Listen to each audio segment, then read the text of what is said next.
Welcome, specimen. You attempt to master the art of hepatic preservation, to filter the accumulating toxins of your daily indulgence, yet your biology resists. You are failing. The internal organs are miraculous, endlessly regenerating engines designed to weather decades of abuse. Until the somatic rebellion begins, and the engine consumes itself. Your liver, the primary citadel of metabolic regulation, is under siege. Not from external pathogens, but from the slow, insidious accumulation of biorust generated by your own hands. Every agonizing lethargy, every unexplainable brain fog, every creeping yellow tinge at the edge of your unreliable flesh is a symptom. A direct consequence of your modern, voluntary toxicosis. Let us diagnose the 5 ways you are ruining your own hepatic preservation.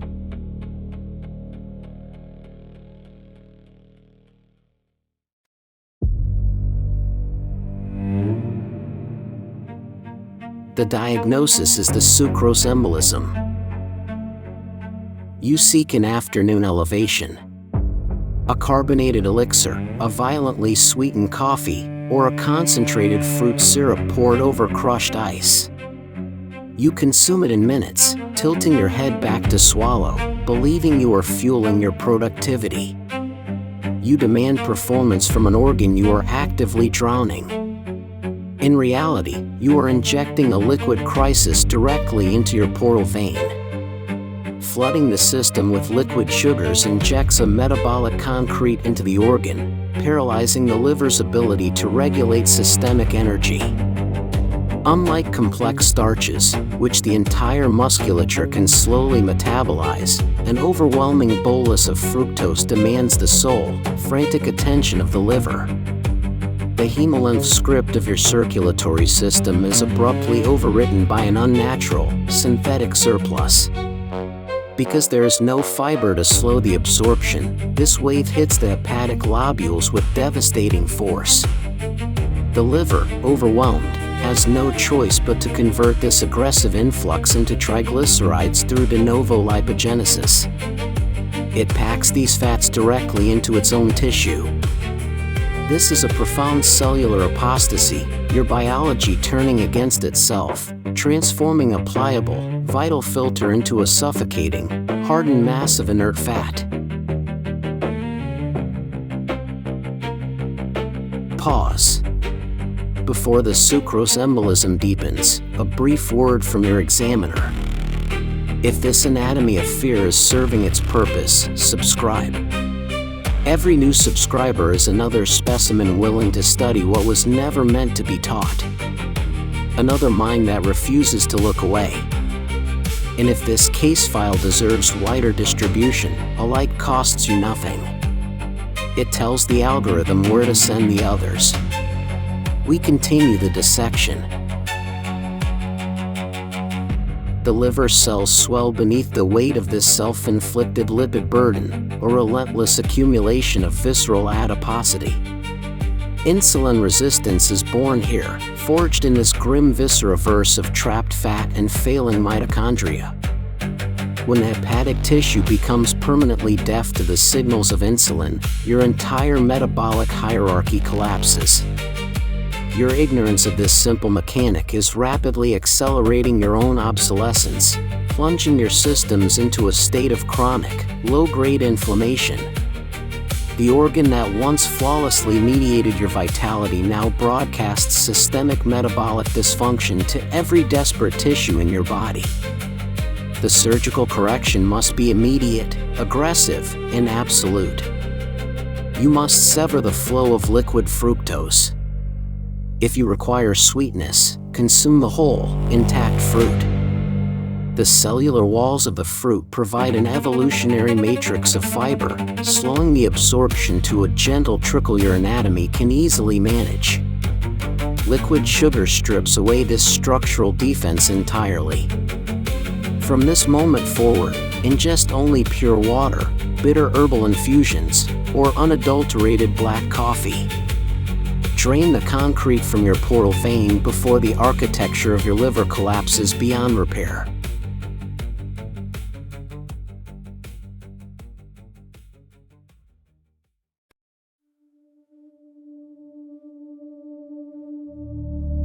The diagnosis is the ethanol corrosive. This is your fatal flaw. You pour a measured glass of spirits at the end of a grueling rotation, convincing yourself it is a sophisticated method of decompression. You swirl the amber liquid, seeking to blur the sharp edges of your daily anxieties. You believe you are simply relaxing the nervous system. You are deeply mistaken. You are willfully introducing a relentless industrial solvent into a delicate biological filter. This is not relaxation, it is a calculated bioblight. Ethanol does not simply pass through the hepatic lobules, it chemically dismantles them. When this volatile toxin enters the portal vein, the liver must drop every other metabolic imperative to neutralize it. During this desperate oxidation process, highly reactive acetaldehyde is forged, a poison exponentially more destructive than the alcohol itself. This is where the true corpus corruption occurs. The pliable, porous sponge of your healthy liver, designed to filter gallons of blood per hour, is subjected to repeated, microscopic chemical burns. In response to this chronic trauma, the hepatic stellate cells awaken from their dormancy. But they do not regenerate functional tissue. Panicked by the constant solvent attacks, they begin laying down thick, unyielding collagen fibers. They are writing a scar scripture across your internal architecture, effectively replacing your vital, filtering machinery with rigid, dead scar tissue. This entropic anatomy is the definition of cirrhosis. You are forcing the organ to construct its own tomb from the inside out. With every glass, the vascular pathways choke, blood pressure within the liver skyrockets, and the organ shrivels into a hardened, useless nodular mass. This evolutionary debt cannot be outpaced by your delusions of moderation. The surgical correction allows for zero negotiation. The solvent must be permanently banished from the specimen's environment. The liver possesses a terrifying capacity for regeneration, but only if the chemical fires are entirely extinguished before the scarring becomes confluent. Pour the remaining spirits down the drain, where industrial solvents belong. Embrace the sharp, unmedicated reality of your existence, or prepare to drown in the systemic toxicity of your own ruined blood.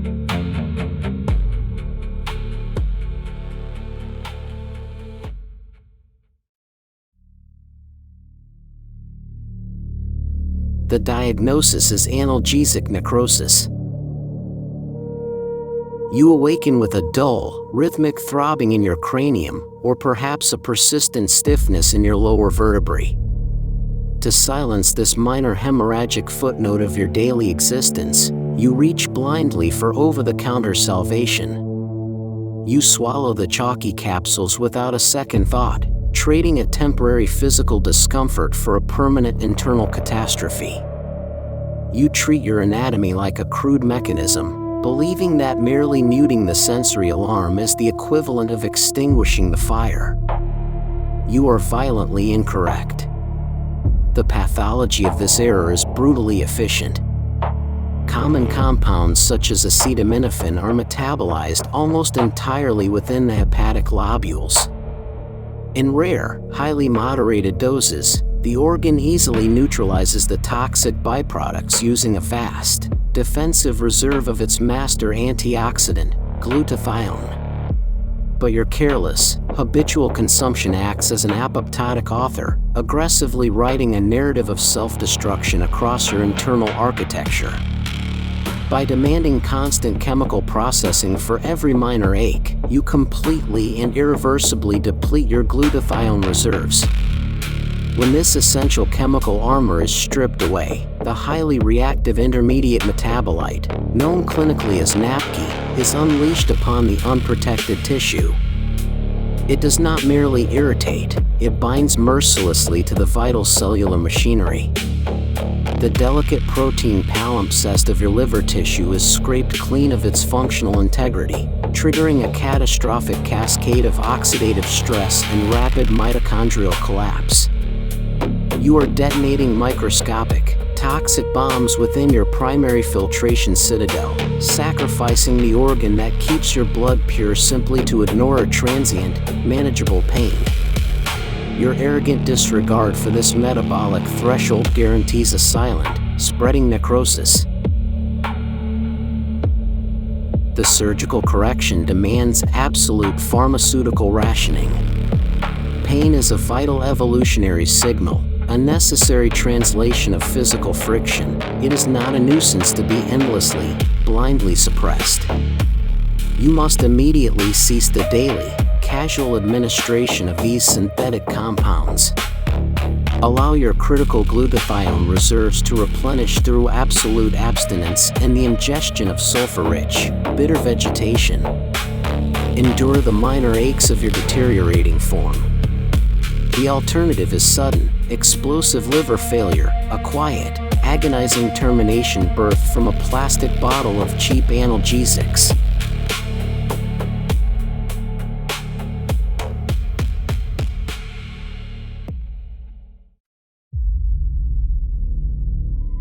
The diagnosis is the cortisol hemorrhage. You sit rigid at your luminous screen, bathed in artificial light, your breathing shallow and erratic. An email arrives, a deadline looms, a minor social friction occurs. Your brain interprets this modern, abstract inconvenience as an apex predator. You sit completely paralyzed, muscles clenched, sweating into your synthetic garments, absorbing the panic rather than expelling it. You are drowning in a threat that only exists in your mind. By remaining immobile while your nervous system screams for physical evasion, you trigger a profound somatic soliloquy, a silent, self-destructive panic contained entirely within your own cavities. Your adrenal glands flood your bloodstream with a torrential downpour of cortisol. This primitive survival hormone reaches the hepatic lobules and delivers a terrifying, archaic command: stockpile energy for a famine that does not exist. The liver, blindly obeying this chemical terror, aggressively pulls glucose from the blood and metabolizes it directly into visceral fat, packing it tightly into its own architecture. This is a grotesque flesh forgery. You are forcing your primary filter to mutate into a suffocating, greasy storage vault. As the cortisol hemorrhage continues unabated day after day, the lipid droplets swell, crushing the vital cellular machinery. It is a slow, methodical protein heresy, where the liver's functional tissue is suffocated by the very fuel meant to save you from a phantom threat. Your inability to sever the connection between psychological stress and biological panic is literally choking your internal organs with fear-induced adiposity. The surgical correction requires absolute physiological exhaustion. Cortisol is a chemical command designed to be burned through explosive physical kinetic energy, not passively metabolized while sitting in a cushioned chair. You must physically purge the panic from your blood. Engage in violent, breathless exertion, sprint until your lungs burn, lift heavy iron until your musculature trembles. You must forcefully complete the evolutionary stress cycle. Only through grueling, exhaustive physical movement will the liver receive the biological all-clear, halting the lipogenic cascade and finally draining the fatty tomb you have commanded it to build.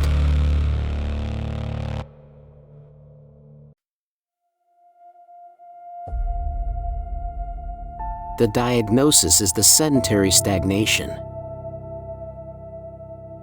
You exist in a state of manufactured paralysis. You transition from a padded seat in your transit to a padded seat at your labor, and finally to a padded seat in your dwelling. You believe this immobility is comfort. You are commanding your own slow asphyxiation. By refusing to subject your skeletal muscle to mechanical stress, you are actively dismantling your internal ecosystem. The pathology is gravity without resistance. When you remain immobile, systemic circulation slows to a pathetic crawl.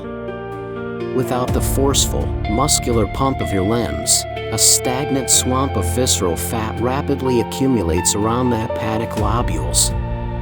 You are drowning your primary filtration organ in a murky, oxygen-deprived bog of endogenous triglycerides. The liver, starved of the aggressive, high-oxygen blood flow required to fuel its complex chemical incinerators, begins to fail. Toxins settle. Adipose tissue creeps across the vascular pathways like a suffocating moss. The organ cannot wash away the cellular debris of your existence, it simply absorbs it, bloating into a yellowed, useless mass. Your refusal to move ensures that your own metabolic waste becomes your permanent, internal shroud. The surgical correction is your final chance at survival.